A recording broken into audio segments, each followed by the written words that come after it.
Hey everybody, it's savagelandsnews coming in this time with some interesting math on Rhinar and brutes in general, to be honest. Both brutes play the same kind of disruptive weird cards. Both brutes have Scabskins. We're going to start off with like a little bit of an idea of what value actually is, the way I look at value, and then we're going to go into the reason why Rhinar is kind of hard to calculate on a turn-by-turn basis, and some of the hoops that the community of Rhinar players are jumping through to try and figure out how to optimize Rhinar, right? You know, it's kind of funny. Rhinar and brutes in general are like the kind of reckless, you know, throw your dice, intimidate, unga boonga class, right? But at the end of the day, Rhinar is one of the hardest classes to figure out, right? In my personal opinion, he's hard to play at a competitive level because of the variance, because of understanding value, understanding expected value, like weighing your hand out right every turn. So let's dive into it, right? All right, so what is value? Every card has multiple values associated to it, right? We have our offensive value, our defensive value, our pitch value, and typically cards are more valuable when attacking compared to defending. So let's look at this. This is like the staple value card everybody uses in their kind of explanation videos, right? Wounding Blow. It has 1 pitch, 4 attack, 3 defense. This card is most valuable when attacking, then defending, and then pitching, right? So the way that I tend to look at offensive value is a little different, or maybe the same, I'm not sure, than a lot of other people I talk to, but I look at the offensive value divided by the amount of cards it takes to play it. So in this case, since this costs 0, it'd be 4 divided by itself. So this card has a simple value of 4 when attacking. Compare that to something like Alpha Rampage, which is, you know, it costs 3, has 9, and it has a discard clause. So it comes in for 9, but it takes 3 cards to play it, right? So 9 divided by 3 is 3, right? So Alpha Rampage has an offensive value of 3 if you ignore intimidates, right? And we'll get into that later, okay? So Wounding Blow is actually has a higher offensive value than Alpha Rampage does, just from a attacking perspective, right? Kind of crazy, okay? And this goes the same thing, like, so let's think about Swing Big, right? Cost 2, has a power of 8. 8 divided by 2, what the amount of cards, right? Not necessarily the pitch value, but 8 divided by 2 is 4. So Swing Big has a value of 4, on par with Wounding Blow, right? It's kind of weird when you think about it that way, huh? Okay, so how do you apply this to your games, right? I do this every single game. I draw my 4 cards. I look at the highest total of offensive and defensive value I can muster, and then I play that play, okay? So let's look down here, right? We've drawn our 4 cards. We have Swing Big, Reincarnate, Wrecker Romp, Riled Up. Reincarnate comes in for 7, Swing Big comes in for 8, Wrecker Romp comes in for 7 with a discard clause, and then we have our blue kind of pitch card. So right away, Swing Big has the highest offensive value, then Reincarnate, then Wrecker Romp, and then Riled Up. Actually, maybe Wrecker Romp is even lower than Riled Up, crazily, right? Because this takes 3 cards to play. 3 for 7 is pretty bad. So what I would do, if I had, like, you know, we're not talking about Scabskins, no rolling right now, and I have a card in my arsenal for some reason, like a D-React or something. So let's just pretend that it's only these 4 cards we're looking at. I would play Swing Big, pitch either Wrecker Romp or Riled Up, depending on what my, you know, game plan is throughout that game, and then I'd block with the other 2 cards. So I'd have a block value of 6, an attack value of 8. My total hand value would be 14. Okay. And then I always compare each one of my cards to the magic number 4 as if I'm trying to chase like the perfect amount of aggro or damage I could. So this hand right here has a value lost of 2, which is pretty good, right? Not very many times you get a 14 value play without doing something special, right? So that's a pretty good play. Then Then if we looked at Scabskins, right, how much value would we have gained from Scabskins? Well, if we hit, we could play Swing Big with the yellow and Reincarnate with the blue. That would net us 15 instead of 14. 1 point higher than if we blocked with the other two cards. But you have to roll. And you have a 50% chance to hit, to gain more than 2 action points, or 2 or more action points. And then you have a 50% chance to do nothing or lose your turn at a 1 in 6 chance of losing your turn. So do you think rolling in this instance is worth it? For 1 point of damage, is it worth that 20% chance to lose your turn? Probably not, right? Probably not. Okay. So let's continue on, right?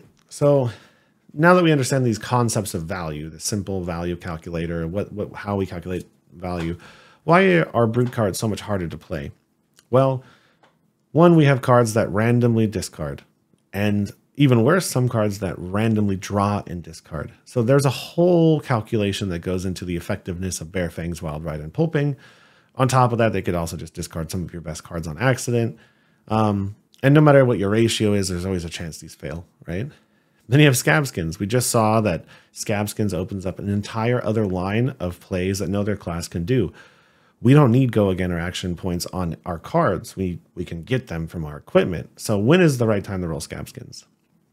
And then to make it all even worse, you have Skull Crushers and Gambler's Gloves, which are a constant source of kind of arguing in the community because they do things based on dice rolls. And that's still another hard thing to calculate. And then Rhinar in particular has a class mechanic called Intimidate that doesn't really have a predefined value to it, right? Sometimes Intimidate is the best ability in the game, and oftentimes it does nothing. So how, our cards are built with this Intimidate value associated to them. And sometimes it's valuable and sometimes it's not. And oftentimes you don't even get to know while the game is going, right? Unless your opponent like groans when you hit the right card, Okay. So let's talk about draw discard math. So don't get intimidated by this. Me and my buddy went ahead, mapped this out. In the spreadsheet in the description below, we'll review it at the end, is this calculation probability calculator. You guys can just make a copy of the spreadsheet, do whatever you want with it, but it'll tell you exactly the likelihood of these draw discard cards firing or not, wherever you are in a game, right? And it's useful mostly for construction. I would say there's no way you're going to memorize this on average, but you could kind of get pretty close to understanding how dangerous or non-dangerous it is to run these cards throughout the game cycle if you really start memorizing it. But basically, it's how many cards are left in your deck, how many 6+ powers are in your deck, how many cards are in your hand when you draw, how many of those cards are 6+ power, and then it'll tell you the likelihood you're about to succeed or not, right? And that's just for the draw discard cards. Really interesting. All right. Scabskins. Probably the reason Rhinar and Brutes are hard to play in general, basically by itself. Super basic concept of Scabskins is that you have a 16.67% chance or 1 in 6 chance of hitting any one of the die rolls, 1, 2, 3, 4, 5, or 6. So you have about a 20% chance to lose your turn every time you use them, 33% chance of nothing happening, and a 50% chance of gaining 1 or more action points. Rhinar's if you ask any Brute player, honestly, none of us really ever bet on a 6 because it's never going to happen. So we normally bet on 2 action points being gained, and we've kind of net out our value calculations based on the worth of attacking twice. Okay. And if we get a little bit more deep into the weeds of Scabskins, you can calculate the likelihood of hitting a 1 over time, right? 1 minus 5 divided by 6. Root roll how many times you've rolled. Okay. So if you roll once, again, 16.67, fine. If you roll 3 times, you have about a 42% chance of hitting a 1. You roll 6 times, you have a 66.5% chance of rolling a 1. And if you're in a 13, 14 game tournament, you can kind of start keeping this in your head about how likely you are, what more likely you are to keep hitting a 1 over time. Again, it's all probability. It's not necessarily, I mean, it's probability, right? You could roll 13 ones in a row. Is it likely? No, but you could. And then your chance of rolling 2 ones in a row is 2.78 or 1 in 36 chance. Okay, so keep in mind gambler's gloves, and skull crushers, right? Like that's another conversation we got to get into, but keep that in mind, right? Okay, so sorry about that. Now I've heard this is the topic I think a lot of Rhinar players get wrong. I've heard numbers thrown around all over the place, right? Hold on the, I know the screen is overwhelming, right? But how do you calculate, or how do you know when Scabskins is worth rolling? Okay, and this is like a really deep conversation. A lot of the time it's game state. Okay, I mean, a lot of the time when you roll Scabskins is dictated by the way the game's going. If you're losing, you're rolling. If you're winning, you're probably rolling. If you're tied, typically maybe you're only rolling on really important plays, right? But there is actually a magic number that if you just always rolled every time you get you can make this much more damage, you benefit over the course of your lifetime playing Rhinar, right? And that magic number is 5. Okay, magic number is 5. It has to be higher than 5, actually. The magic number is 5 point something. Okay, now let me explain this real quick. So this is just the expected value calculation. You can look this up on the internet, right? What is expected value? How do you calculate it? Blah, blah, blah. But here is your table. And this is assuming no gambler's gloves, no skull crushers, nothing. This is just like a 2-card play, or a 3-card play with Scabskins, right? 3-card play with Scabskins. Now, here's your rolls. 1, 2, 3, 4, 5, 6. Here's the probability of hitting each one of those. Same across all 6. 1, 2, 3, 4, 5, 6. And here's the value you've lost or gained. Okay.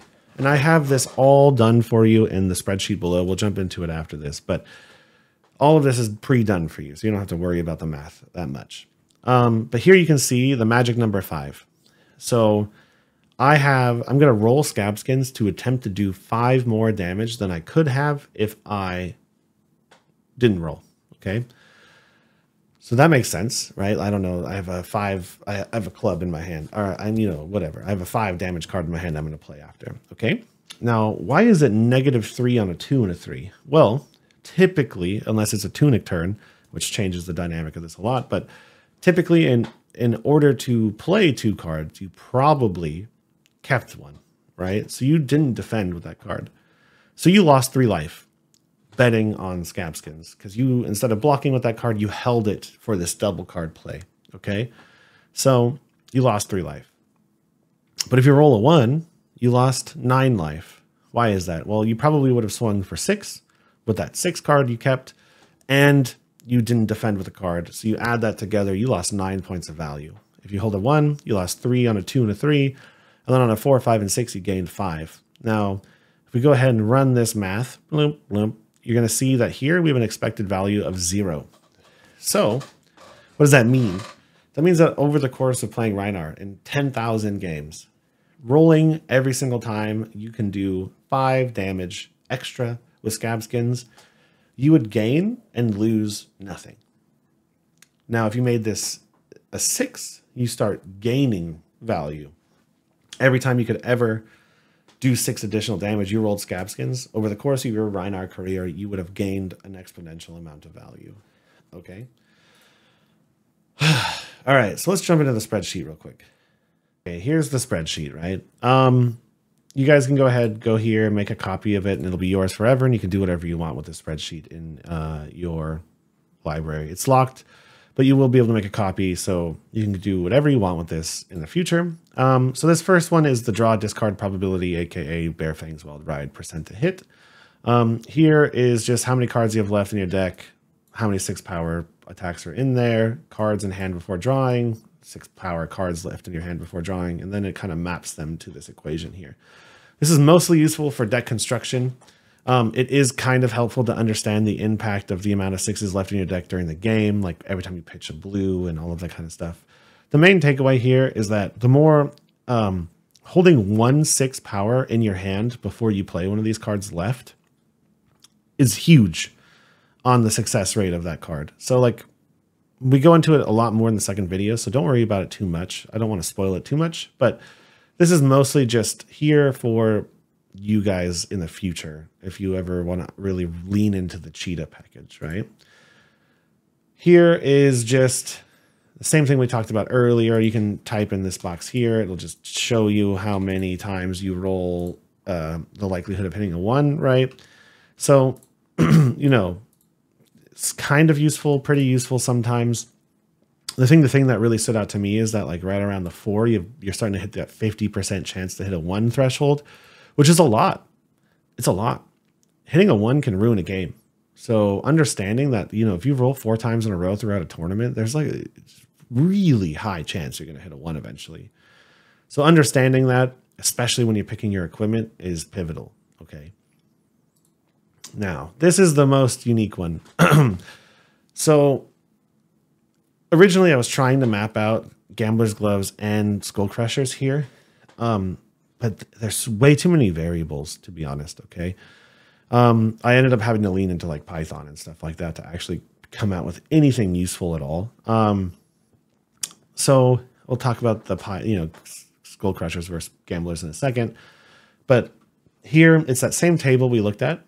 Okay. 1, 2, 3, 4, 5, 6, probability of those, and then the value. So you can tweak these numbers. Don't tweak these ones. You can tweak these numbers over here, depending on what happens or what might happen. So most interesting thing here is HP lost, right? This is where that -3 comes from. Okay.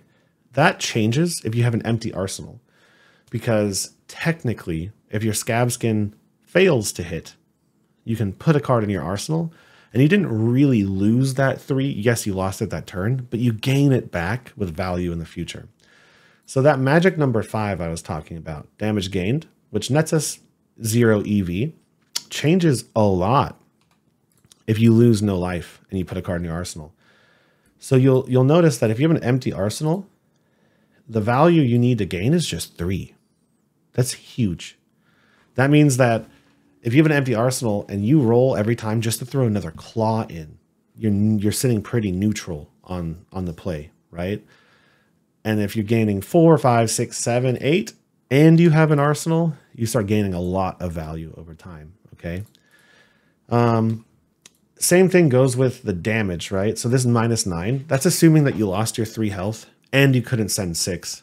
But if you have 2 8s in your hand, you actually lost a lot more value than just 6, right? If you have 2 8s in your hand, you lost -11. Now suddenly that 5 is not good anymore. Okay, so there's a lot to consider. Okay, there's a lot to consider. Sometimes it seems like the best time to throw swing big, you know, the best time to roll every time you see a swing big. But if you think about it, you hit a 1, you actually just lost a whole swing big's turn of value. It's kind of the opposite of what I originally thought. I was like, oh yeah, swing big needs to be rolled. Let's throw a 6 and an 8 at every time I can do it. That seems like the highest value. Actually, it might not be, right? You roll a 1 and you didn't play swing big. That's an immense amount of value lost. So you can tweak these numbers. Just keep in mind that you have to understand how much value you lose on a 1 and how much value you lost on the defensive stage of your bet. Okay. Really interesting. Hand value calculation. You know, you don't really need to map this out. You can do this with simple math in your head, but I did do it for you, right? How much damage you can threaten, how many cards you've pitched, what's the block value of your entire hand was, and what your arsenal value is. And then it'll tell you like how much value you gained or lost, right? So here's the typical swing big. Cards pitched 1, block value 6, arsenal card 0. You know, you lost two points of value. Just interesting. And then here, I just mapped out every play you can do with 1 card, 2 card, and tunic, and 3 card hands, right? And I kind of stopped at 3 cards because it starts getting pretty gnarly around 3, especially with all of these like wild cards in there and stuff like that. But you'll notice like 1 card, obviously Meat Axe when it hits is our best weapon. but it doesn't always hit. And we're going to talk about expected value of Medax in the next episode with our special guest. And one card with Tunic, right? Two card with Tunic, right? You're going to see some crazy value here, right?